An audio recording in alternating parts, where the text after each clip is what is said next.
Hey amazing moms, it's Nicole and I'm back for another episode of Mom Talk Tuesday. If you are new to my channel, hi, my name is Nicole and every Tuesday I upload videos about mom topics from being a better mom and, parenting tips and ways that we can encourage each other and become better moms.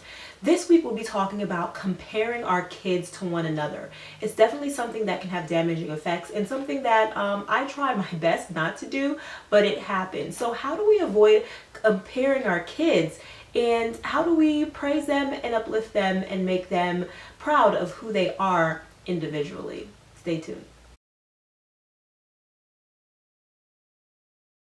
I was reading online that it says that it's very, very frequent and common for parents to compare their kids to one another, and that this can actually have detrimental effects, and as well as like a self-fulfilling prophecy, that if you kind of make one kid feel as if they are not as smart or as athletic or as social as another one, that they actually become exactly who you try to imply that they are, which is crazy. Oh, she's always been an amazing athlete. No, her sister's okay. That's just not her thing, I guess. Like every kid's different. I don't know what her thing is really, but we're figuring it out, right? One thing that they said is that when you have a firstborn child, we automatically assume that that kid is smarter, more well-behaved, just a better overall child than the kids that come after them. Oh my God, I can't believe we have to leave the restaurant again today. Is it just me, or Caroline was not like that as a baby? Didn't she? I know, right? Like she used to just sit in her high chair when we went out to eat and she was perfectly content. Like I don't know what's wrong with her. I don't understand it. I swear Caroline would never embarrass us like that in a restaurant. Where did I go wrong? Usually they say it's because our memories of when our firstborn does things are so vivid that we automatically assume that they just did things faster than their siblings for whatever reason. I also found that this actually determines how they perform, especially academically, if we try to compare our older kids to their younger siblings. That by the time they reach middle and high school, they actually start to perform on the basis of how we view them. Which means that if we think big brother is a genius and that little brother is he's a pretty okay kid, then guess what? Their grades will reflect how we feel about them. I swear, he was reading when he was 3. Like chapter books, girl, chapter books, okay? Oh yeah, I mean his brother, they all have their strength. I'm still trying to figure out what it is. Really, I have no clue. He likes to eat stuff.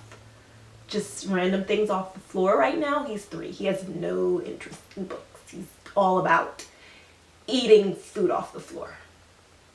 I know a lot of us probably grew up in families when there were several siblings and, everyone always thinks that the firstborn is just so amazing and that the baby's a bit of a brat. And because we kind of carry around that mentality, things actually play out in that manner. Well, why don't you do it like she did? Yeah, why don't you try it like your sister did it? No, hit harder. You got to actually try to, aim for the ball. No, do it like how she... okay. All right. I guess that's just not your thing. All right.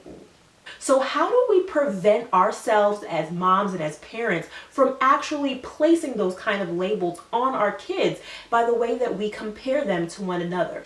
One thing that we can do is we can celebrate our kids' unique differences. If you have one kid that's just an amazing reader and another kid that is phenomenal at math, praise them for their strengths. Tell them how great they are at those things. And not only that, encourage them to continue to progress and do better in those areas so they can make a place for themselves with those skills and talents that they naturally have.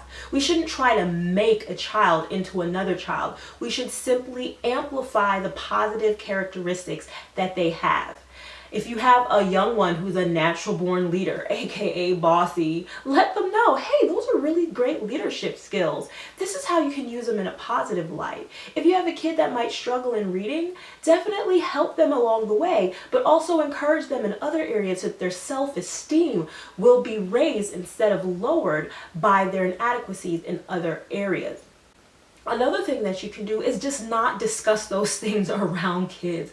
It's funny how sometimes we might subliminally say things that kind of, get translated into their little minds that, my brother's just better at sports than me. He's just better at this. We might not blatantly say, so and so is so much smarter than you, but the things that we say and the way that we say it in front of them, they automatically get the point.